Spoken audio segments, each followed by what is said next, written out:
Salut les gens bien, je vous espère bien portants. Nous allons dans ce nouveau tutoriel faire le calcul du bilan thermique pour la climatisation d'un restaurant assise au rez-de-chaussée d'un immeuble à Lomé, en se basant sur une feuille de calcul que nous avons préconçue, dont le plan profil se présente comme suit. La première étape dans le dimensionnement de la climatisation est la collecte des données. Cette collecte nous permet de pouvoir établir notre cahier de charge pour le calcul du bilan thermique. Il en ressort de notre cahier de charge une hauteur sous plafond de 3,70 m pour une hauteur des surfaces vitrées de 2,43 m. Voici le plan de notre local. Nous avons au nord une cuisine. À l'ouest, un magasin non climatisé et les façades sud-est et sud-est sont exposées au soleil. En termes de base de données climatiques, Lomé est situé sur une latitude 6 degrés nord et une longitude 1 degré est. Nous avons retenu 4 degrés nord en l'absence de base de données climatiques. Comme heure de calcul, nous avons retenu 11 heures. Nous y reviendrons là-dessus. Et comme condition extérieure de base, nous avons retenu une température de 32 degrés par rapport au mois de base, qui est le mois le plus chaud de l'année, à une humidité relative de 70%. L'ambiance intérieure est cherchée de 24 degrés pour une humidité relative de 60%. En termes de type de renouvellement d'air, la ventilation est mécanique. Les caractéristiques de nos différentes parois, nous avons un mur extérieur en aglo creux de 20 avec enduit extérieur et intérieur peint en blanc des deux côtés. Le cloison est en aglo creux de 10 cm avec enduit intérieur et extérieur peint également des deux côtés. Le plancher est en béton de 15 cm avec chape ciment moquette marron au-dessus. Le plafond est en béton de 20 cm couleur blanc des deux côtés. Le local en dessus est non conditionné. Les ouvertures sont en vitre de battant de 1,80 sur 2,10 avec cadre métallique. Les vitres sont des vitres simples avec des châssis métalliques et à l'intérieur un store de toile en aluminium. Voici les données entrant que nous avons préharmonisées pour notre dimensionnement. Donc, en termes de surface nette des vitrages, murs, cloisons et planchers, les voici ici énumérés. En termes de coefficients globaux de transmission thermique, nous l'avons également déterminé. Nous en reviendrons plus en détail puisqu'il faut utiliser beaucoup d'abac pour pouvoir les trouver. Et en termes de coefficient de paroi, de facteurs de rayonnement, de facteurs de réduction, de rayonnement solaire absorbé, soit sur le mur et le vitre, les voilà ici répertoriés. En termes d'écart de température, ce tableau ici aussi les énumère et elles serviront de données entrant dans notre feuille de calcul.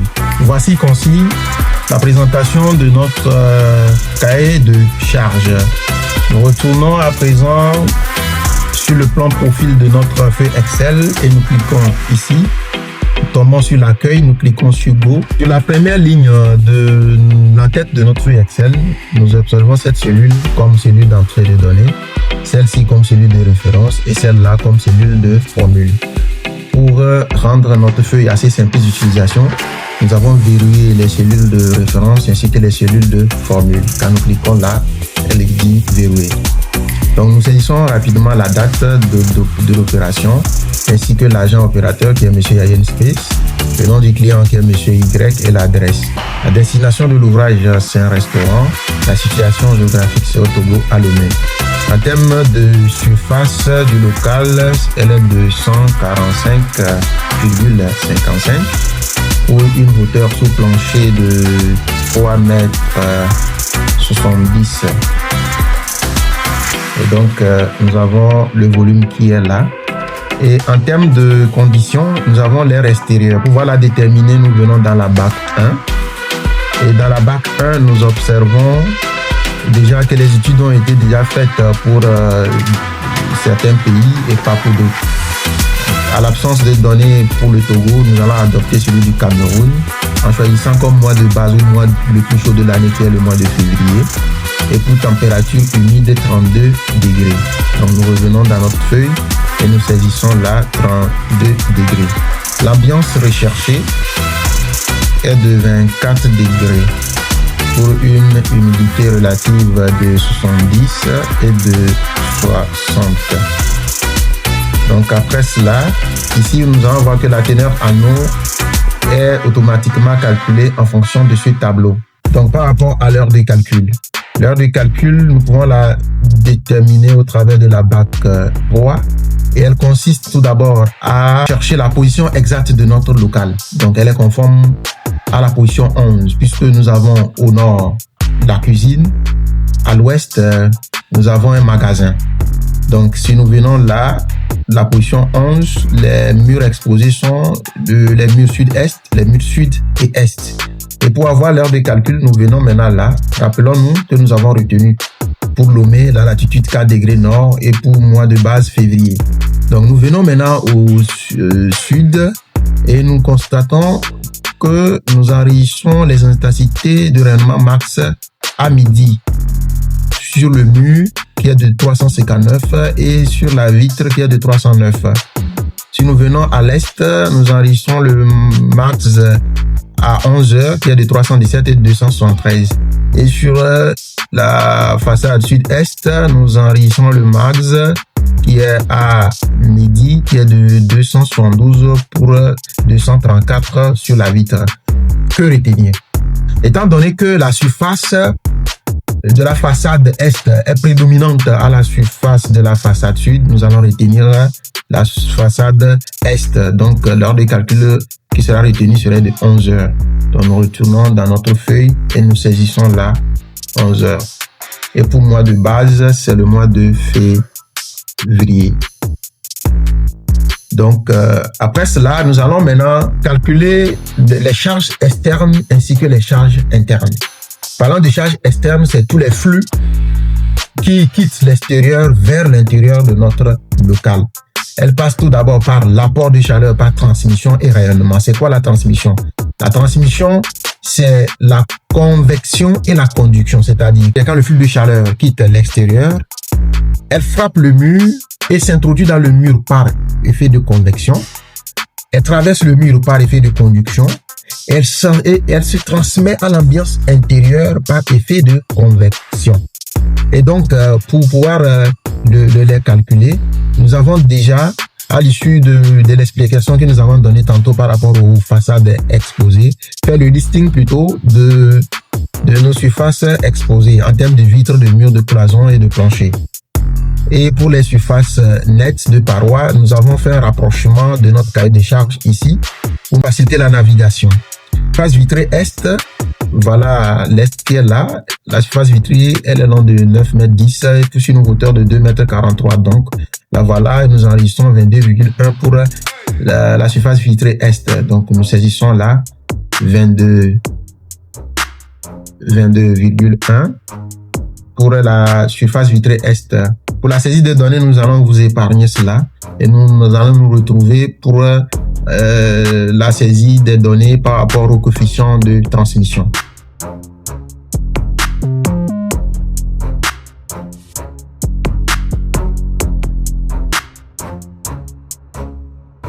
En ce qui concerne le coefficient de transmission, nous allons exploiter la BAC 2 pour la déterminer. Donc ici, voilà le coefficient de transmission, elle est l'inverse de la résistance thermique. Donc ce tableau nous résume déjà les coefficients de convection. Et ici, nous avons la quantité thermique de chaque matériau qui est répertorié là. Et là, nous venons rapidement ici. Pour notre mur sud, elle est faite en piping creux de 20, voilà, de 20 là. Et elle est enduite à l'extérieur et à l'intérieur, donc nous allons retenir 2,09. Pour le vitrage simple, les châssis sont métalliques, donc nous allons retenir 5,8. Pour les murs cloisons, elles sont faites en piping de 10, enduit à l'extérieur et à l'intérieur, donc nous allons retenir 2,37. Donc nous revenons dans notre feuille là et nous retournons dans notre cahier de charge. Et nous voyons que c'est ça. Donc, pour le mur extérieur, elle est de 2,09. Pour la surface vitrée, 5,8. Pour le cloison, 2,37. Donc, voici comment on la détermine. Donc, nous saisissons déjà pour la surface vitrée est, qui est de 2, non, autant pour moi, qui est de 5,8. Donc, nous allons également vous épargner la saisie des données. En ce qui concerne la différence de température, nous venons à la bac 4 et nous constatons ceci. Pour les murs extérieurs ensoleillés, la différence de température n'est nulle d'autre que l'extérieur moins l'intérieur. Pour le mur en contact avec un local non conditionné, elle est déduite de moins 3 degrés. Voici comment nous déterminons. Et donc, quand nous revenons là, nous allons dans notre cahier de charge pour les écarts de température. Voilà, nous observons pour les murs sud-est, sud-est, 8 degrés. Voilà la différence. Pour le cloison en contact avec la cuisine, nous avons dit tantôt, ça fait 14 degrés. Et pour le mur cloison qui est en contact avec le magasin non climé, donc elle serait déduite de 3 degrés. Donc c'est comme ça on détermine les écarts de température. Donc nous allons également vous épargner la saisie de ces données pour ne pas rendre notre tuto trop long. Donc nous revenons là pour saisir les écarts de température et nous observons que pour la variation des températures sur le plancher est de 0 degré. Ceci est du fait que sous le plancher, nous avons un sous-sol. Donc le sous-sol étant également conditionné, donc la variation des températures entre les deux milieux est la même, donc ce qui fait qu'on a 0. Nous obtenons un total de transmission de 5694 par rapport à toute notre listing de parois exposées, ce qui est nuancé maintenant du rayonnement solaire qui va concerner que les parois exposées au soleil. Ceci passe par la détermination des coefficients alpha, F et G. Et pour ce faire, nous allons à la bac 4. Et dans la bac 4, nous enregistrons pour le coefficient d'absorption. Pour le béton, nous avons 0,4. Pour le vitrail simple, nous retenons 1. Et ici, la subtilité avec le facteur de rayonnement est que elle est spécifiquement pour le mur. Donc, rappelons-nous que le coefficient de transmission thermique pour le mur était de 2,09. Nous allons retenir alors le facteur de rayonnement qui est 0,1. Et pour le facteur de réduction, là, elle concerne uniquement les surfaces vitrées. Donc, rappelons-nous que la protection intérieure était en toile en aluminium. Une store en toile en aluminium. Donc, le G retenu serait de 0,22. Et là, quand nous revenons dans notre cahier de charge, nous observons tous ces résultats. Voilà, c'est ça. La surface vitrée a pour le coefficient d'absorption 1, le mur 0,4, le facteur de rayonnement 0,22 et 0,1 pour le mur. Donc ici, nous allons maintenant déterminer l'intensité du rayonnement sur le mur et sur la vitre. Donc pour ce faire, nous retournons là et nous allons à la bac dédiée à cela qui est la bac 3.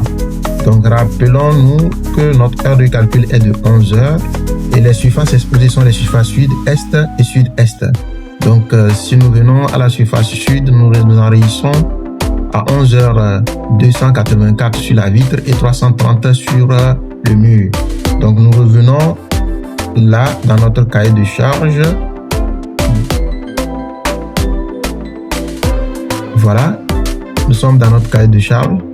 Donc nous avons parlé du sud. Donc la surface vitrée sud, voilà c'est ça, elle est de 284 que nous avons lu tantôt. Et le mur sud est de 330. Donc voici comment on fait la lecture de l'intensité de rayonnement. Nous allons maintenant revenir dans notre feuille Excel et saisir ces données empreintes pour la surface mur.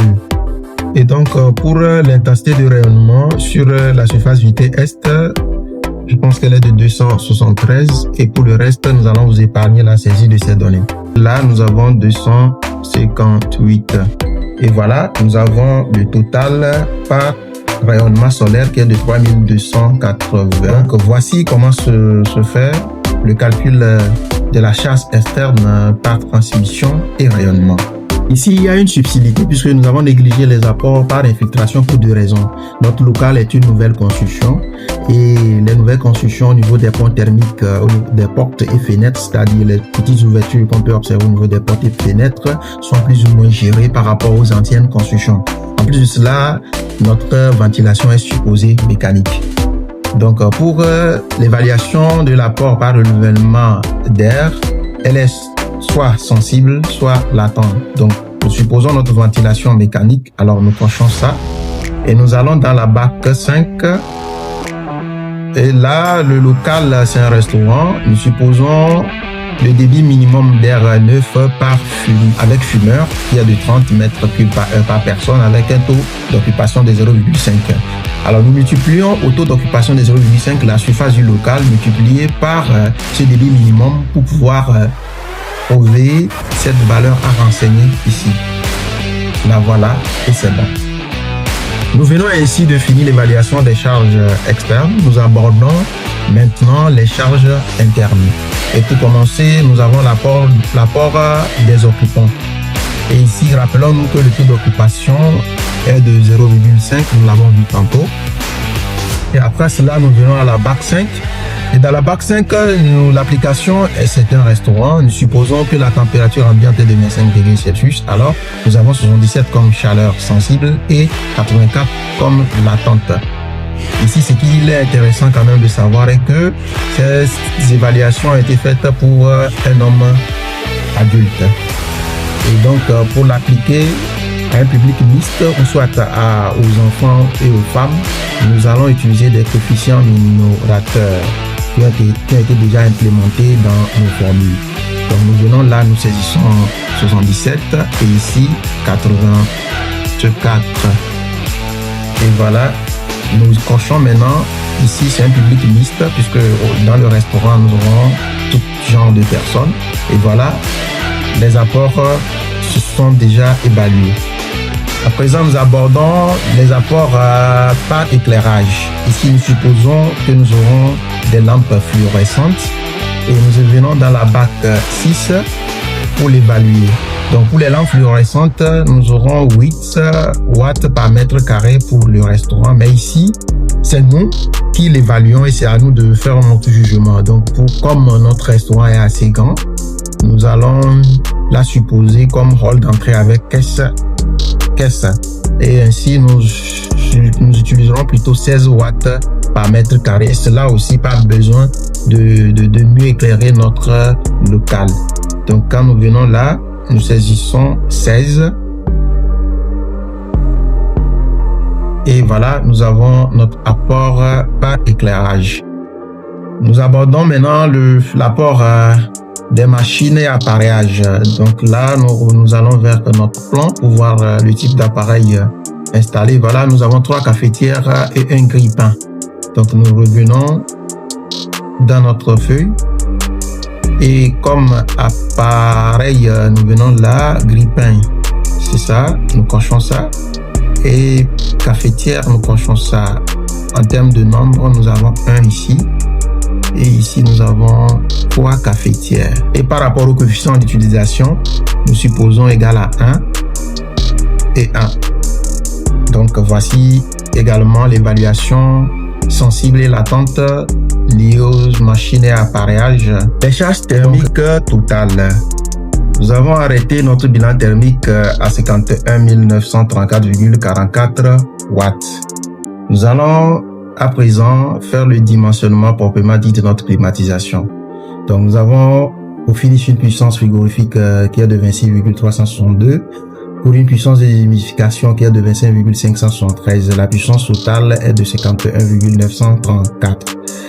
Donc ici il y a une subtilité qu'il faut qu'on éclaircisse. Pour faire le choix de notre climatisation et rester dans la tendance de l'efficacité énergétique, nous allons calculer le SHR. Pourquoi? Puisque nous avons la possibilité de faire un choix tout azimut dans le catalogue se focalisant sur la puissance frigorifique et la puissance de humidification, ce qui nous permettra de composer un nombre requis de monosplit ou de multisplit. Et cela nous reviendrait énergivore. Donc pour ce faire, nous allons calculer le SHR qui est le rapport entre la puissance frigorifique et la puissance totale. Nous avons obtenu 0,508 qui est situé entre 0,50 et 0,65. Donc l'interprétation qui est faite est que la ventilation extérieure est importante. Pourquoi? Pour gérer les 25,573 latents. Pour ce faire, nous allons maintenant décrire la masse d'eau à extraire ainsi que le débit massique d'air nécessaire. Nous obtenons un débit du DOAS qui est de 3068,71 pour une puissance du poêle qui est de 44,077. Ici, qu'est-ce qu'il faut comprendre par là? Le poêle est ce composant qui traite l'air extérieur pour la renvoyer par ventilation à l'intérieur. Ainsi donc, elle a besoin de 44,077 kW pour faire quoi? Pour traiter l'air extérieur qui est de 32 degrés à 14 degrés. Or, après cela, elle doit également la réchauffer en passant de 14 degrés à 20 degrés. Ce processus fait que le poêle ne pourra pas utiliser pleinement les 44,077, mais il y aura un gap de 6,168. Ceci veut dire quoi? Ceci veut simplement dire que notre DOAS pourra traiter totalement les 25,573 quantités de chaleur latente. Et en plus de cela, elle pourra également traiter 12,336 kW que nous avons déterminé. Et voilà, c'est ça, le sensible net livré par le DOAS. Donc, pour le dimensionnement du VRF, nous allons finalement utiliser les 14,026 au lieu de 26,362 qui est la valeur sensible. Donc, pour le choix, nous allons dans le catalogue du constructeur qui est LG. Et au travers de cela, nous avons retenu un DOAS rooftop avec une puissance frigorifique de 52. Or, la puissance du poêle est de 44,077. Donc, nous avons une bonne marge. Ainsi que le débit d'air nominal qui est de 3068,71. Or, notre choix est porté sur 3500. Nous avons également une bonne marge. Ici, nous avons prévu un hot gas Hertz qui se base sur le gaz pour faire le réchauffage. Et pour le choix du VRF, nous avons choisi la marque LG Multi-V Outdoor avec le IDU. Donc le VRF n'est du d'autre que la composition de l'unité extérieure et de l'unité intérieure. Donc elle a pour une puissance frigorifique de 25, or que nous avons que 14,026, nous avons une très bonne marge. Et nous avons choisi comme IDU, c'est-à-dire l'unité intérieure, nous avons choisi 3 cassettes. Pourquoi nous avons choisi les cassettes? Les cassettes, elles se placent au plafond. Elle est plus adaptée à notre restaurant que les splits murales. Donc, nous avons arrêté 3 cassettes. Ce choix est meilleur puisque elle est assez économique, tant au niveau de l'entretien, puisque nous aurons qu'une seule unité du DOAS à installer et une seule unité du VRF à installer. Et pour terminer, nous allons évaluer la puissance à souscrire à la compagnie d'électricité. Cela passe par la puissance nominale. Ici, nous avons fait quoi? Nous avons fait une composition de VRF et de DOAS. Donc, nous venons là, la puissance nominale absorbée au niveau du VRF n'est nul d'autre que la puissance de l'unité extérieure plus la puissance des cassettes. Et c'est ce qui donne 5,46 kW. Et pour le DOAS, elle est de 18,07 et elle est composée du DOAS compresseur, du DOAS ventilateur et contrôle et du DOAS reheat. Donc, c'est ces trois réunis qui nous permet d'avoir 18,07 comme input. Donc, la puissance nominale ici n'est nulle d'autre que la sommation de ces deux puissances, c'est-à-dire celle du VRF et celle du DOAS. Donc après cela, nous avons besoin du cosinus phi qui est donné par la compagnie d'électricité du pays. C'est le coefficient d'utilisation que nous avons établi égal à 1, ainsi que le coefficient de simultanéité qui varie entre 1 à 0,8. Nous avons retenu également 1. Ainsi donc, la puissance à souscrire au finish est de 30 kVA. Nous voici à la fin de notre tutoriel. Je vous remercie pour votre attention. Pour ceux et celles qui auront besoin de cette feuille Excel, ils pourront nous contacter pour s'en en procurer. Donc, nous venons là à l'accueil. Nous retournons. Je vous remercie pour votre aimable attention. Heureux de nous retrouver très prochainement dans un nouvel tutoriel. D'ici là, portez-vous bien et on se dit bye bye. Como